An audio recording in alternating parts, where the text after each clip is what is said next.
रही है, पूरा एक ही विषय पर है। कहीं भी हमको अलग-अलग तरीके के दिखाई देते हैं, मगर वो सब भी उसमें उस वो जो विषय है ना उसके अंदर ही अ, होते हैं, ठीक है? ठीक है। अगर हम देखेंगे कहाँ से स्टार्ट हो रहा है बाइबल? सृष्टि की रचना से, है ना? उत्पत्ति के ग्रंथ में क्या-क्या हम देख सकते हैं, देखो यहाँ मैं पूरा दी थी उत्पत्ति के, मैं ये सब नोट्स आपको शेयर करूँगी।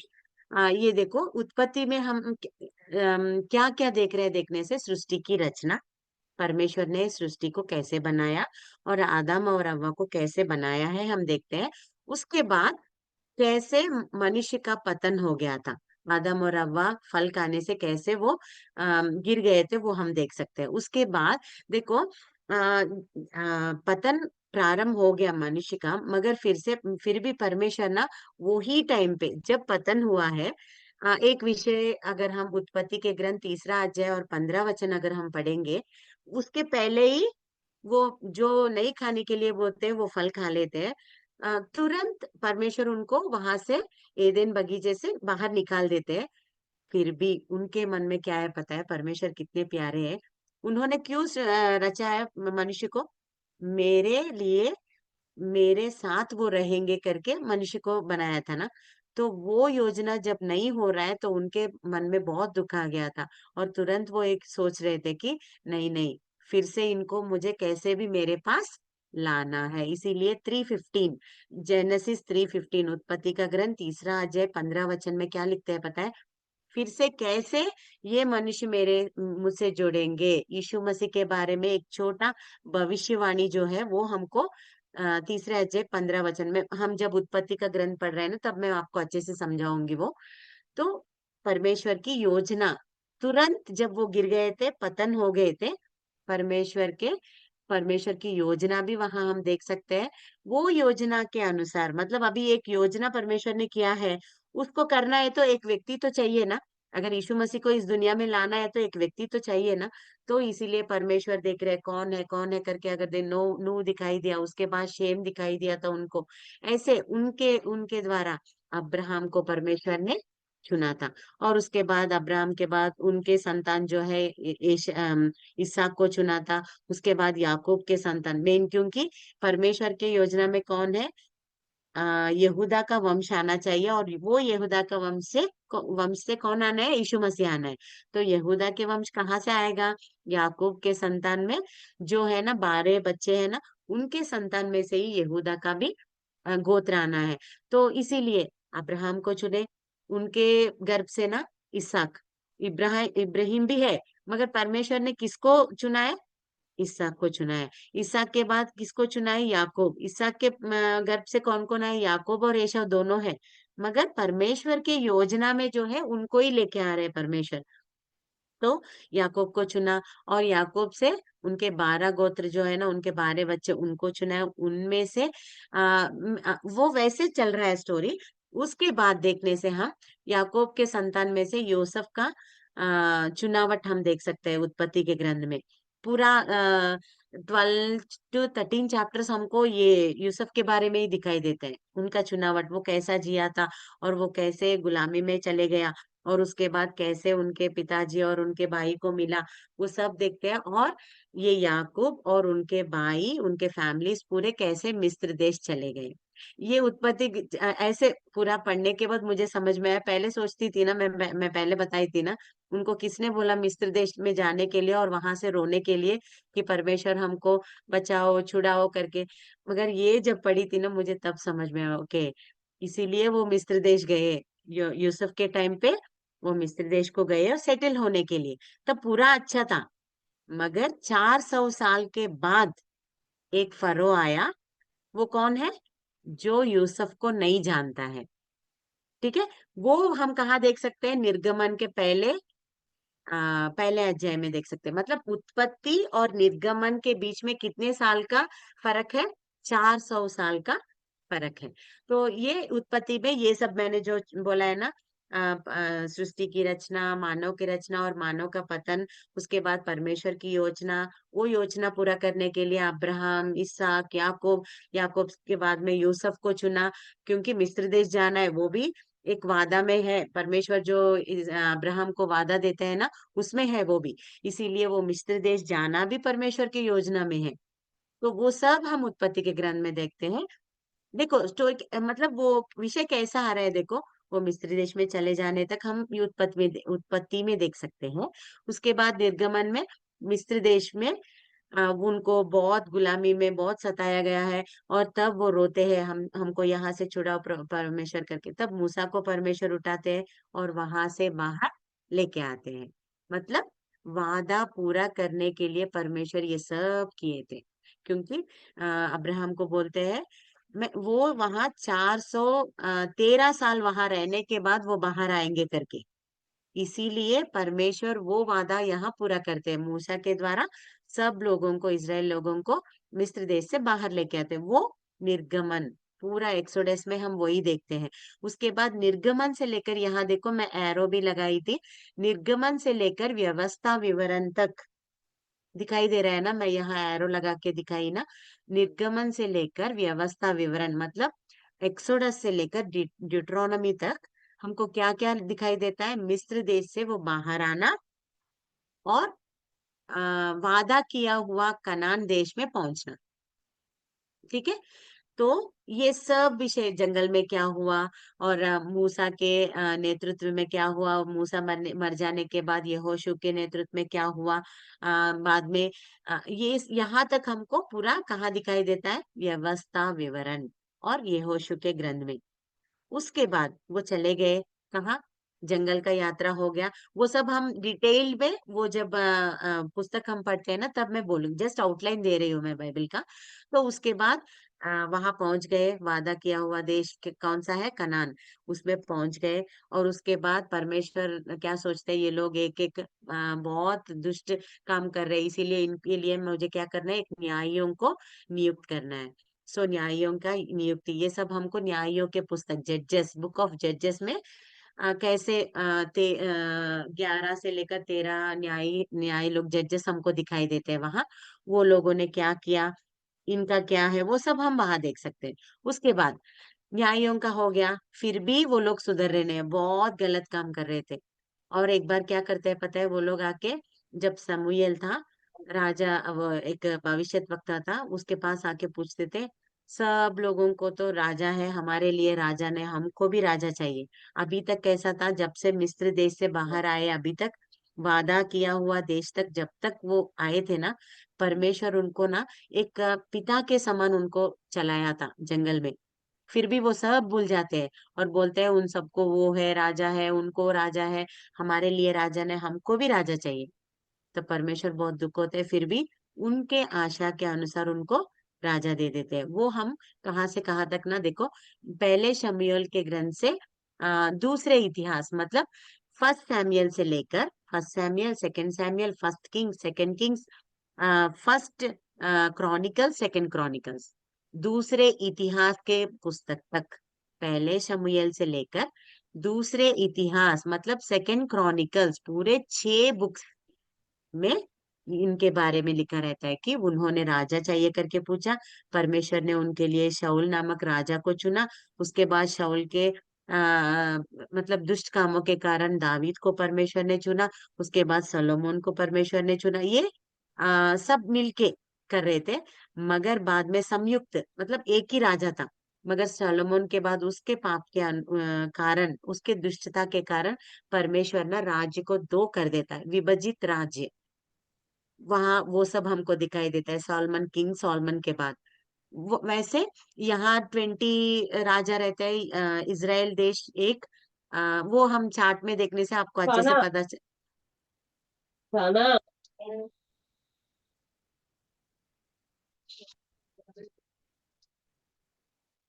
अगर हम देखने से हमको ना दो प्रकार के राज्य विभाजन हमको दिखाई देते हैं, इजराइल राज्य राजा और यहूदा के राजा। इजराइल मतलब 10 नेशंस पूरा मिला के इजराइल बोलते हैं, और दो को यहूदा बोलते हैं।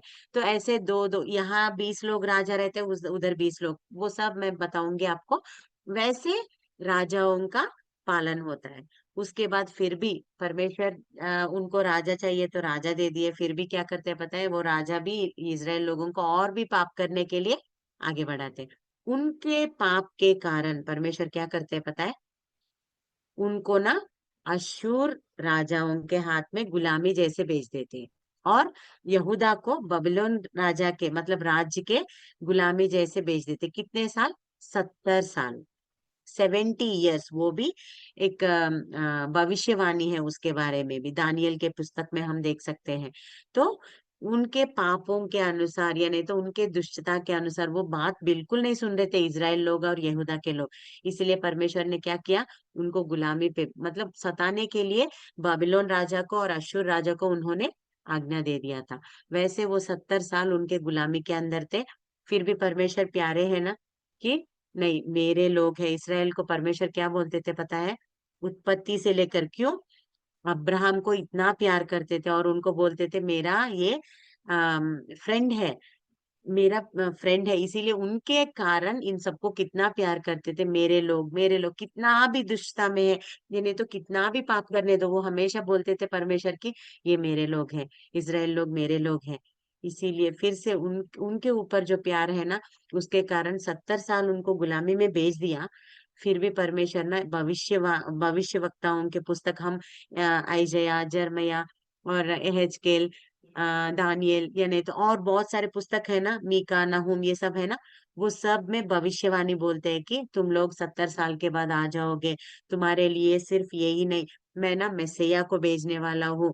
तुम्हारे उद्धार करने के लिए एक आने वाला है, ऐसे करके भविष्यवाणी बोलते हैं। वो पुस्तक में सब वो भविष्य वक्त का पुस्तक है ना, ये जो प्रोफेटिक बुक्स है ना, उसमें सारे पुनः स्थापन के भविष्यवाणी, मतलब फिर से तुम लोग आओगे, गुलामी में हो ना अभी, फिर से तुम आ जाओगे यरूशलेम को और वहां रहोगे।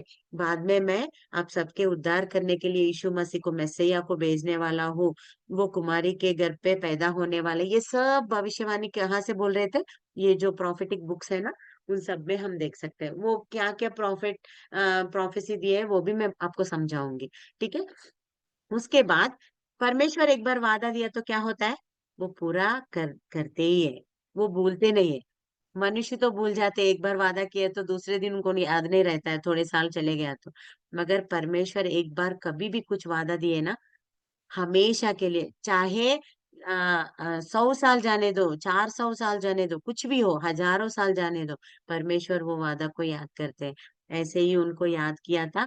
और वो एशिया के पुस्तक में एक बात रहता है, कोरेश नामक एक राजा आएगा और वो तुमको फिर से मंदिर का पुनर्निर्माण करने के लिए वो तुमको सारे लोगों को भेजेगा। कहाँ से? गुलामी में है ना, बेबीलोन में है ये लोग सब, परमेश्वर के बच्चे इज़राइल लोग।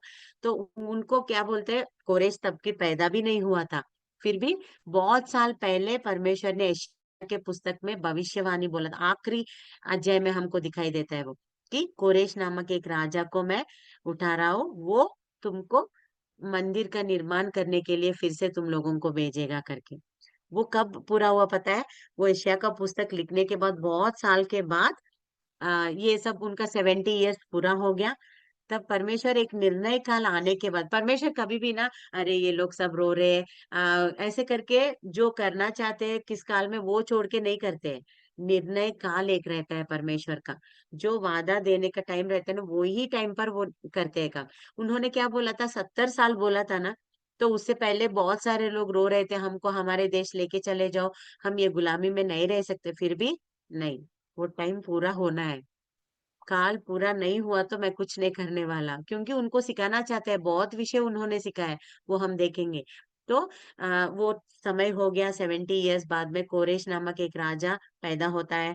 उसके बाद उनको परमेश्वर एक आशा रखता है कि देखो ये लोग सब गुलामी में है, परमेश्वर का मंदिर वहां गिर गया है, और तुम जाके उसको पुनर्निर्माण करो करके तुम वो इज़राइल लोगों को बोलो करके। तुरंत उसके मन में जब आता है, कोरेश राजा एक आज्ञा पास करता है कि चलो इज़राइल लोग कहाँ कहाँ हो वो सब लोग आ जाओ, जाके तुम्हारा मंदिर जो गिर गया है ना, उसको जाके पुनर्निर्माण कर दो करके बोलते हैं। वो सब हमको कहाँ दिखाई देता है पता है एज्रा नामक पुस्तक है ना बाइबल में, उसमें कोरेश कैसे उनको बुलाता है और वो मंदिर कंस्ट्रक्ट करने के लिए कैसे जाते हैं दो ग्रुप्स में, वो सब हमको एज्रा नामक पुस्तक में दिखाई देगा। बाद में मंदिर तो हो गया, मगर दीवारें वो यरूशलेम के पूरे मतलब इजराइल कंट्री के पूरे दीवार रहते हैं, बड़े बड़े वॉल्स रहते हैं, वो भी गिर गए थे।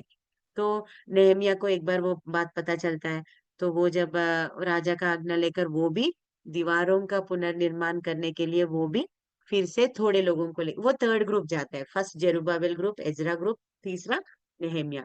जेरुब्बाबेल और एजरा का हमको एजरा के ग्रंथ में दिखाई देते हैं, वो मैं बोलूंगी आपको अच्छे से। दीवारों का पुनर्निर्माण वो नेहमिया के काल में हो जाता है। बाद में सब कुछ अभी रेडी है, अभी सिर्फ इसराइल लोग पूरे आना है। मतलब एक एक दफा में जा रहे हैं, थोड़े लोग पहले गए, सेकंड टाइम थोड़े लोग गए, और तीसरा टाइम नहमिया के साथ थोड़े लोग चले गए, और जो थोड़े लोग हैं बेबीलोन में वो भी चले जाते हैं बाद में। वैसा परमेश्वर ने जो वादा किया है फिर से मैं तुम सारे लोगों को यरूशलेम पे लेके आऊंगा, वो वादा 70 साल के बाद पूरा हो जाता है। ठीक है, हो जाने से पहले थोड़ा वो एजरा नेहमिया के टाइम पे ही क्या हुआ था वहां, कैसे वो परमेश्वर को इतना भी परमेश्वर ने किया फिर भी वो परमेश्वर का वैल्यू नहीं दे रहे थे, वो सब हमको मलाकी में दिखाई देता है। ठीक है, मलाकी का ग्रंथ वही है। मैंने तुमको बोला परमेश्वर के मंदिर में क्या रहना है मगर तुम वो नहीं रख रहे हो। ये सब वो टाइम पे एजरा नेहमिया के टाइम पे क्या क्या विषय हुआ था, मलाकी वही टाइम का भविष्यद्वक्ता था, वो सारे विषय वहां वो मलाकी ग्रंथ में लिखता है। ठीक है, वहां तक हो गया। आगे मलाकी तक हमको क्या समझ में आया, पुराना नियम हो गया क्या, सृष्टि हुआ, मानव पतन हो गया, बाद में परमेश्वर की योजना में है अब्राहम को चुना, अब्राहम से लेकर याकूब के संतान को परमेश्वर ने चुना, यूसुफ के कारण मिस्र देश में गए, और मूसा के कारण मिस्र देश से बाहर आए, कनान में प्रवेश किया, और न्यायी कैसे क्या किए, यानी तो राजा क्या किए, सब लोगों को दुष्टता में कैसे चले लेके गए, और बाद में उसके कारण वो लोगों को गुलामी में कैसे परमेश्वर ने भेज दिया, ये सब होने के बाद फिर से परमेश्वर 70 साल के बाद उनको बाहर कैसे लेके आए। और सिर्फ वहां तक ही नहीं, मतलब गुलामी में जो है उनको बाहर लेके आने का ही सिर्फ योजना नहीं है परमेश्वर का, सारे लोगों का उद्धार का, क्योंकि अब्राहम को बोलते हैं ना, I will make U a blessing for many Nations not only for Israel, सिर्फ इसराइल के लिए नहीं, पूरे नेशंस। अभी हम हैं, हम इसराइल है क्या, नहीं ना, फिर भी क्यों हम उद्धार पाए, क्योंकि परमेश्वर ने अब्राहम को वादा दिया था। तो इसीलिए वो मलाकी तक तो इसराइल लोगों का पुनरुद्धरण मतलब रिस्टोरेशन हो गया, मगर वहां तक नहीं है ना, और भी है ना उसके आगे, फिर पूरे नेशंस के कैसे रिस्टोरेशन करना है, इसीलिए क्या है नया नियम। ये मलाकी और नया नियम मत्ती सुसमाचार के बीच में भी 400 साल साइलेंट पीरियड है। मतलब कोई भविष्यद्वक्ता बात नहीं किया, परमेश्वर किसी रूप में उनसे बात नहीं किए, मतलब एंजल्स नहीं आते थे, भविष्यवाणी नहीं है, कुछ भी नहीं है, 400 ईयर्स साइलेंट पीरियड। बाद में यीशु मसीह का जन्म कैसा हुआ, उनका सेवा कैसा हुआ, वो चार है ना, मत्ती, मार्क, लूका, यूहन्ना, कैसा हुआ, ये सब हमको वहां दिखाई देता है। वो सब होने के बाद यीशु मसीह पुनरुत्थान होने के बाद जाते हुए उन्होंने चेलों के ऊपर पवित्र आत्मा को कैसे अभिषेक किया, उनको पवित्र आत्मा से, और उन्होंने मतलब जब अभिषेक उनके ऊपर आया था, वो सुसमाचार प्रकट करने के लिए पूरे देश, अभी तक कहा था, अभी पुराने नियम में सिर्फ इसराइल लोगों के तक की रिस्टोरेशन का काम हम देख रहे थे, है ना, मगर परमेश्वर का वादा अब्राहम से जो दिया है वो पूरा होना है, तो क्या चाहिए, नया नियम भी चाहिए। यहाँ ही पूरा होता है नए नियम में ही। पहले ये चेले क्या करते हैं, जब पवित्र आत्मा का अभिषेक पाते हैं वो लोग वहां इसराइल लोगों में काम करते हैं, फिर परमेश्वर क्या करते हैं, उनके उनके बीच में एक हिंसा देते हैं, तब वो लोग वहां से सब लोग एक दूसरे प्लेसेस में अलग अलग प्लेसेस में चले जाते हैं। तब वो क्या करते हैं पता है, अलग अलग प्लेसेस में जाके सुसमाचार सुनाई देते हैं, प्रकट करते हैं। वैसे अब्राहम के पास जो वादा किया था पूरे नेशंस को ब्लेसिंग करूंगा करके, वो वादा यहाँ पूरा हुआ था। कलेशिया का स्थापन, सुसमाचार प्रकट होना, नया नियम में पूरा एक्ट से लेकर बुक ऑफ जूडा, कि ये यहूदा की पत्री है ना, मतलब रेवलेशन के पहले का बुक पुस्तक, वहां तक भी हमको क्या क्या दिखाई देता है। चेले को पवित्र आत्मा से अभिषेक करना, वो लोग जाके अलग अलग स्थानों में, मतलब अन्य जाति लोगों को भी सुसमाचार प्रकट करना, कलेशिया का स्थापन करना, ये सब हमको, ये सब सारे पत्री पत्री में दिखाई देते हैं। उसके बाद आखिरी पुस्तक जो है ना, यीशु के राज्य के लिए तैयारी, वो कौन सा है? प्रकाशित वाक्य। हो गया जो वादा किया है, इजराइल लोगों का उद्धार हो गया। नए नियम में यीशु मसीह आ गए, उद्धार देने वाले आ गए, और उद्धार कैसे जाना है वो सब चेलों के द्वारा एक एक देश में चले गया। पूरा उद्धार का कार्यक्रम भी हो गया। अभी क्या है, बाकी क्या है, भविष्य भविष्य में जो आने वाला है वो क्या है? यीशु के राज्य के लिए तैयारी, वो जो है वो पुस्तक में प्रकाशित वाक्य में हमको, revelation, the book of revelation deals with मतलब फ्यूचर, है ना। तो वो हम कैसे प्रिपेयर हो सकते हैं, और जो थोड़े थोड़े विषय तो हो गए हैं और थोड़े विषय होने वाले हैं, वैसे अलग अलग विषय हमको रेवलेशन बुक में, प्रकाशित वाक्य में दिखाई देता है। ये है बाइबल का आउटलाइन। हम नेक्स्ट क्लास से क्या करेंगे, उत्पत्ति एक दिन, एक्सोडस एक दिन, ऐसे एक एक करके आउटलाइन देखेंगे। मगर आपको समझ में आया ना, एक ही विषय क्या है वो, बनाया मनुष्य को, वो गिर गया, फिर से उसको लेके आने के लिए यीशु मसीह को लाना चाहता था। मगर यीशु मसीह आना है तो यहूदा का वंश एक चाहिए। उसके लिए कौन अच्छा है देखने से अब्राहम को चुना, याकूब, उनके 12 गोत्र, वहां 12 गोत्र में से एक गोत्र से यीशु मसीह को लेके आए। उद्धार, उद्धार करता, सिर्फ इसराइल लोगों के लिए नहीं, बल्कि पूरे जिनको परमेश्वर ने बनाया उन सब लोगों के लिए उद्धार के कारण यीशु मसीह आने के बाद सुसमाचार प्रकट किया गया है। और और यीशु के राज्य के लिए तैयारी होना है, यही है बाइबल का विषय। वहां तक हो गया है ना, रेवलेशन तक बाइबल हो गया है क्या? बताओ। हम सोचते हैं ठीक है, बुक हो गया है, मगर अभी भी चालू है, पता है। हम ही वो सुसमाचार प्रकट करने वाले, और जो वो बाइबल का एक्सटेंशन जो है ना, हम ही है। अगर हम सुसमाचार प्रकट कर रहे हैं चेलों के जैसे, हम भी आज सब लोगों को सुसमाचार प्रकट करेंगे ना, उनको भी यीशु के राज्य के लिए तैयारी करेंगे। और वो बाइबल हम ही है अभी, वहां तक कंप्लीट नहीं हुआ, आज भी चल रहा है वो बाइबल, अलग अलग चैप्टर्स, मगर वो सब लिखने में, वो वैसे यूहन्ना बोलता है ना, यीशु मसीह जो कार्य किए वो एक एक लिखने में ये दुनिया ही बस होगा नहीं, मतलब इतना इतना बहुत ज्यादा है वो। ऐसे ही अभी सुसमाचार प्रकट करने वालों के बारे में कितना हिंसा वो लोग, बहुत सारे लोग पा रहे हैं, वो सब लिखने में ना, अभी और एक बाइबल लिखेंगे तो भी वो भी बहुत कम है। मगर हमको ये सोचना है कि क्या हम बाइबल, मतलब परमेश्वर जो हमसे चाह रहे हैं वो सुसमाचार हम प्रकट कर रहे हैं क्या, बाइबल का एक्सटेंशन हम कर रहे हैं क्या, करके हमको सोचना है। ठीक है। तो आज हम अगर देखेंगे तो ये बाइबल का आउटलाइन है। और लास्ट में मैंने जो ये लिखा है ना, देखो, उत्पत्ति से लेकर एक एरो मार्क दी और प्रकाशित वाक्य लिखी। और देखो, उत्पत्ति में क्या देखे थे, सृष्टि और पतन, है ना। और प्रकाशित वाक्य में क्या है, विमुक्ति, वो पापों से विमुक्ति किसने किया है। देखो, सृष्टि हो गया, पतन हो गया, यीशु मसीह के बलिदान के कारण हम सब कहाँ जा रहे हैं, स्वर्ग को जा रहे हैं। तो यही है बाइबल का पूरा सारांश।